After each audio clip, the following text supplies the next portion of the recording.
Good afternoon, ladies and gentlemen. Welcome to the Diversion Authority Finance Committee meeting for June 25th, 2025. Brandy Madrigal will not be joining us today. So with that, Don, would you please call the order? Mayor Dardis. Here. Mayor Mahoney. Here. Mayor Carlson. Mr. Steen. Here. Ms. Thompson. Here. Ms. Johnson. Mr. Here. Redlinger. Mr. Grimberg. Here. Mr. Pepcorn. Here. Mr. Capitan. Here. Mr. Reeds. And a quorum is present. Thank you, Don. We do have a quorum. Item number 2 is to approve the minutes of May 21st, 2025. They have been distributed and are on page 3 of the packet. Move to approve. Thank you, Mr. Steen, excuse me. I have a motion to approve. Is there a second? Second. Second by Commissioner Pipcorn. I have a motion and a second to approve the minutes of May 21st. Is there any discussion? Hearing none, all those in favor, please signify by saying aye. Aye. Opposed? And carried. Next order of business is to approve the order of the agenda. It has been distributed. Motion to approve. Thank you. Commissioner Capitan moves to approve the agenda as presented. Is there a second? Second. Commissioner Grinberg seconds. I have a motion and a second to approve the order of the agenda. Is there any discussion? Hearing none, all those in favor, please signify by saying aye. Aye. Opposed? Motion carried. Thank you. Item number 4 is the approval of the bills. We call on Susan Thompson, Finance Director, City of Fargo. It is on page 6 of the packet. Page 6 lists the total bills received through June 17th. They total $5.7 million. There are several fairly large ones.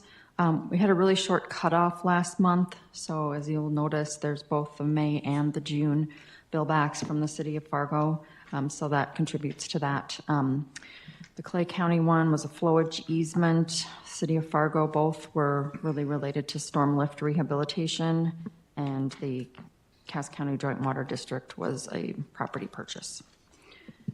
Anyone have any questions? Any questions for Susan? Anyone? This is an actionable item. Mr. Chair, Yes. I will move to approve the bills. Thank you, Mr. Steen. It's been moved and seconded to approve the bills as presented to $5,776,765.65. Is there a second? Second. Commissioner Capitan seconds. I have a motion and a second to approve the order of the bills, excuse me. Is there any discussion? Don, would you please call a roll? Mayor Dardis. Yes. Mayor Mahoney. Aye. Steen. Yes. Thompson. Yes. Ms. Johnson. Yes. Mr. Redlinger. Yes. Mr. Grimberg. Aye. Mr. Pepcorn. Aye. Mr. Capitan. Aye. That's everyone. Thank you, Don. Motion passes. Item number 5 is the finance report. Again, we call on Susan Thompson. It's on page 35 of the packet. Okay, page 35 reflects the historic and current year-to-date revenues and expenditures and funding sources. And then the next page, 36, shows the statement of net position.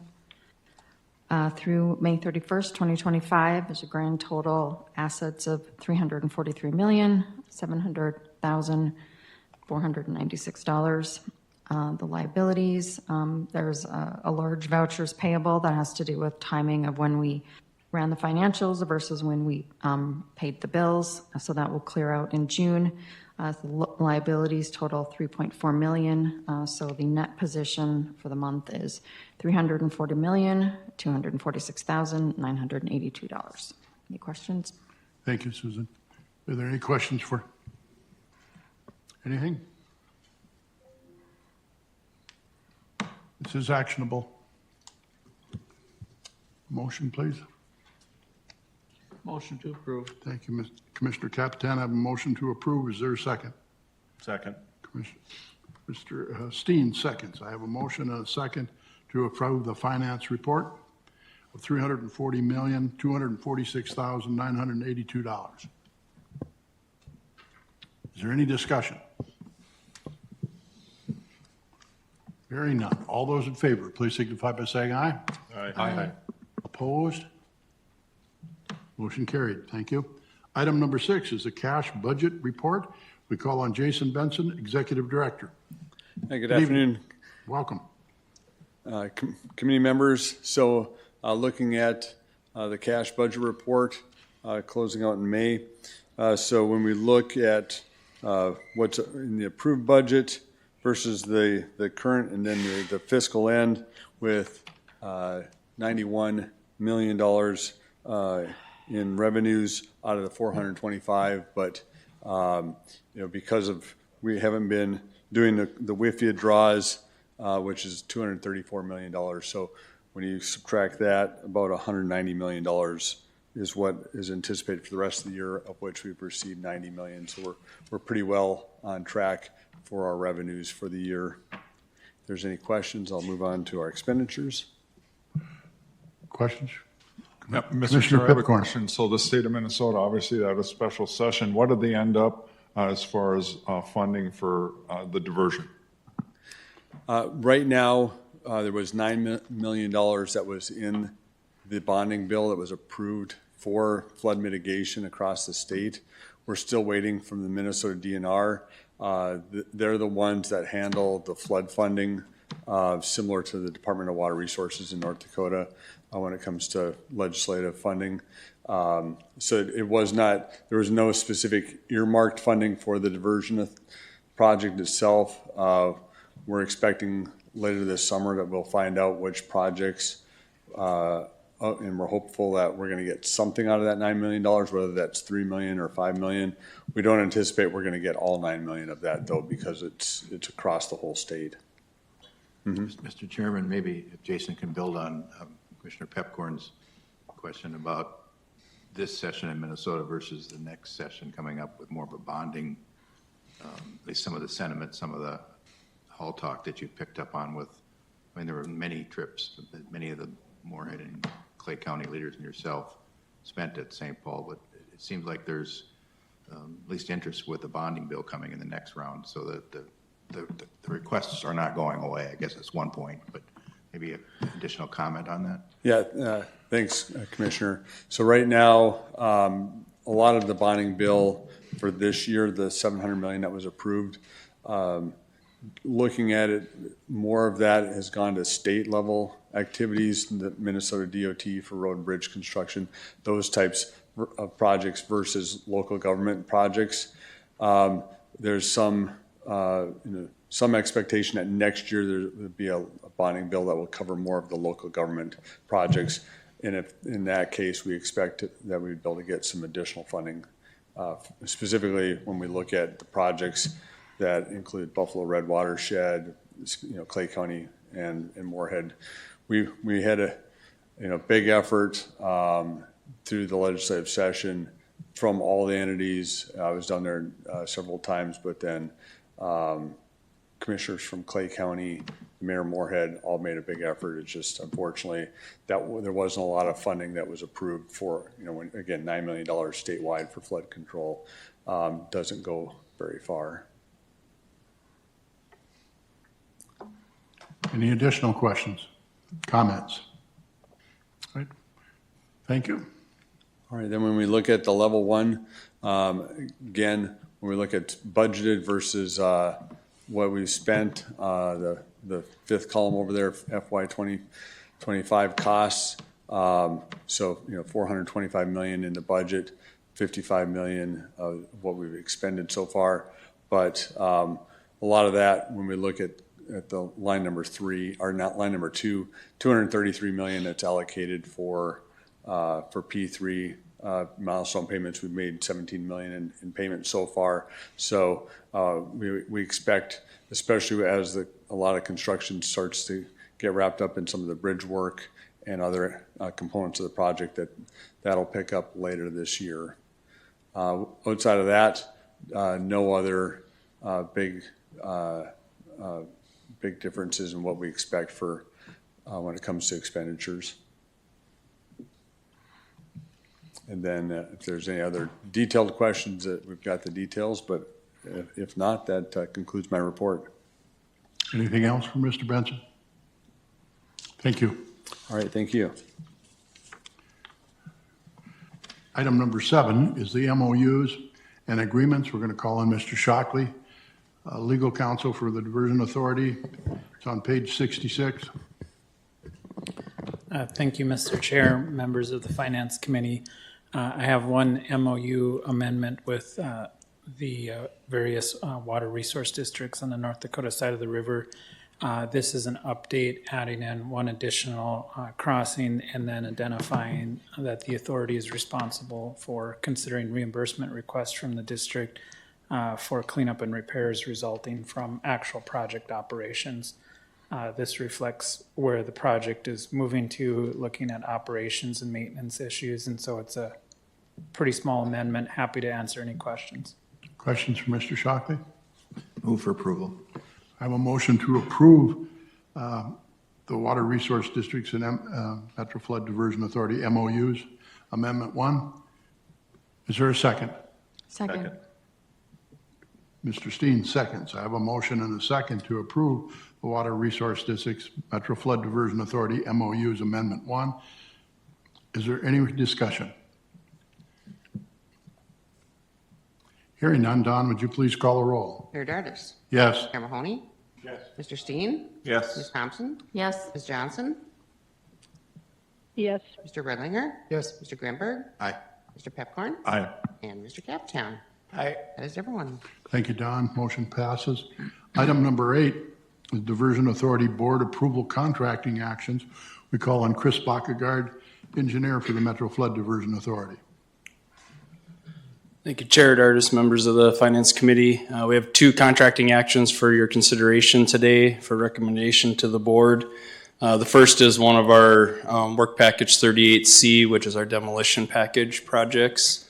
We are recommending award of this OIN 831 package to industrial builders with a low bid of $229,660. We had a good competitive bid field here. We had 4 bids ranging from IB's bid of $230,000 up to $330,000. Our engineer's estimate was a little over $300,000. So again, a good series of bids here. So unless you have questions, that would be our recommendation on the first contracting action. Anyone? Any questions? Move for approval. Commissioner Grinberg moves to approve. Is there a second? Second. Commissioner Capitan seconds. I have a motion and a second to approve industrial builders for the amount of $229,660. Is there any discussion? Hearing none, please call the roll, Don. Mayor Dardis. Yes. Chair Mahoney. Aye. Mr. Steen. Yes. Ms. Thompson. Yes. Ms. Johnson. yes, Mr. Redlinger. Yes. Mr. Grimberg. Aye. Mr. Pepcorn. Aye. And Mr. Capitown. Aye. That is everyone. Thank you, Don. Motion passes. Please continue. Our second contracting action for today is an extension of the Jacobs Engineering. They're contracted to us under CH2M Hill Engineers for extending their work through the year 2027. Just to kind of give some background, this task order was last approved in 2019. And at the time, the board decided that they would only extend that through the end of this calendar year. It was programmed to run through the end of our construction of the P3 program. So all of the efforts or the expansion here was covered in our program budget, but we are recommending extension of their contract through the rest of the construction of the P3 as it sits today. It's an extension of work with a very similar amount of budget for task year 2026, and then starting to anticipate that will be some reduction in work as we get into 2027. But an overall extension of their contract of about $15.8 million. Happy to answer any questions, and I've got Paul here too if you guys have any more details you'd like to know about the contract extension. Committee, any questions? Commissioner Pipcorn. Just was this anticipated and was it in the budget? Yeah, this was anticipated. Again, the board just decided at the time to not run all the way out to 2027, just to limit it to just a 6-year window from 19 to 2025. So yes, we had anticipated this. It's in the program budget. So yeah, there'll be no budget amendments, either cash or overall program budget amendments needed for this amendment. Anyone else? No? Okay. This is an actionable item. Steen moves to approve. Stu, thank you. Rick, moves to approve. Is there a second? I'll second. Commissioner Pipcorn seconds. I have a motion and a second to approve the Jacobs contracting for the tune of $15,810,986. Is there any further discussion? Hearing none, Don, would you please call a roll? Mayor Dardis. Yes. Mayor Mahoney. Aye. Mr. Steen. Yes. Ms. Thompson. Yes. Ms. Johnson. yes, Mr. Redlinger. Yes. Mr. Grimberg. Aye. Mr. Pepcorn. Aye. And Mr. Capitan. Aye. That is everyone. Thank you. The motion passes. Item number 9 is other business. First order of business is the City of Fargo project NR-25-D. We call on Chris and Nathan for this one.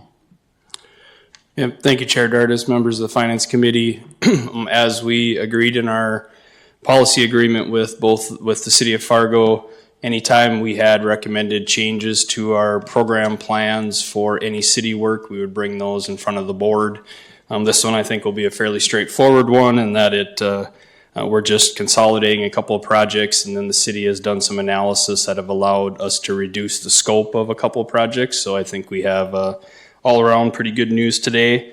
To give a high-level summary, and then if Nathan wants to add any details, he's welcome to, but this involves 3 of the lift station projects. They were all originally planned to be full replacements of those stations with an estimated cost of about $13.5 million. Through analysis with the city's consultants, they determined there was enough storage capacity in the system that we wouldn't induce any flooding in the community, and so we wouldn't have to replace and upsize the lift stations. We just need to rehabilitate them, replace the pumps, and upgrade the system. So we're now recommending that we both consolidate these projects from 2 separate projects into one to do all 3 lift stations, and then reduce the scope from replacement to rehabilitation with an estimated cost of about $4.3 million. Nathan, or I guess Jason's waiting for me, so I got Nathan here if you have any questions, but otherwise that's the summary of our recommended approval of the city's updated plan for these 3 stations. Thank you, Chris. Questions for him? Commissioner Sorry for Pipcorn. asking so many questions, but so what was the cost? Can you, like a ballpark figure of rehabbing them versus making them bigger and all that? Can you in ballpark? Yeah, so generally, if you add all 3 together, it's changing it from about $13.5 million down to 4.3. Nathan might know the individual numbers, but that's generally, it's quite a reduction in scope and a good benefit that the city's bringing to the project here. So, Mayor Mahoney. It's always nice to see the city of Fargo find ways to spend the project or help to get the project costs down. And I want to say thank you, Nathan and the team, for doing that. And Tony Grinberg gets a little more money we now have to help us out. We like them. Move to approve. I have a motion to approve, Second. and I have a second by Commissioner Grinberg. We have a motion and a second to approve the the amendment to the City of Fargo project NR-25-D regarding rehabilitation of lift stations. Is there any further discussion? Any discussion? Don, would you please call a roll? Mayor Dardis. Yes. Mayor Mahoney. Aye. Mr. Steen. Yes. Ms. Thompson. Yes. Ms. Johnson. yes, Mr. Redlinger. Yes. Mr. Grimberg. Aye. Mr. Pepcorn. Aye. Mr. Capitan. Aye. That is everyone. Thank you. The motion passes.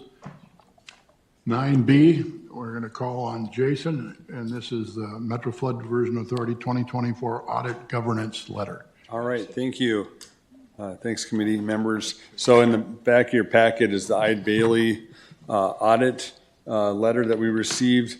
So over the last several months, Ide Bailey has been conducting a full audit of the Diversion Authority. And so first, good news, everything's come back very well. When you look at the 3-page report, the last two pages, pages 2 and 3, really outline the, what they investigated or what they looked at, and the fact that no significant accounting estimates were identified, no financial statement challenges, no significant dealings with management related to the performance of the audit, and so a lot of no significant issues throughout the report. So again, I think it speaks well to the financial status of the project, as well as the collaboration between all the entities, the city of Fargo, the Cass County, as we manage different funds through different entities, that we work well together, and that things are on target with how we manage that from an auditing standpoint. With that, if there's any questions. Mayor Mahoney. So Jason, is this all the WIFIA fund, everything that we do, all the millions and millions of dollars, they do an audit of all that? Mayor, committee members, I don't, since we haven't done any WIFIA draws at this point, but it would be, from my understanding, is that they're auditing all revenues that we bring in, and then all of our, how we expend that how that's all balanced. I'm not an auditing expert, but Susan, is that your department they're auditing, or what It is the is, department? they're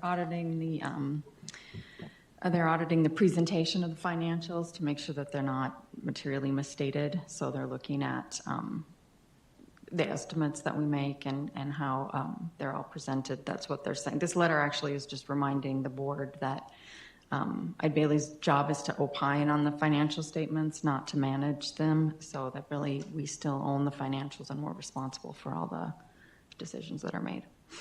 And then I'm understanding, if I may, we have another group that's watching where everything is so we don't get in trouble with the feds. I think when John started this, we had some company that somewhat helped us and everything. That's different. as far as the different requirements with WIFIA and some of the other financial requirements for drawing funds and then the payment, that's separate from this Ide Bailey. Okay, audit. thank you. Yes. Any additional questions for Mr. Benson? This is an informational only item, so thank you. All right, thank you. Does any member of the Finance Committee have anything they'd like to bring forward at this time? Staff, anything you'd like to bring forward at this time? Our next meeting is July 23rd. That concludes today's business. We stand adjourned. Thank you.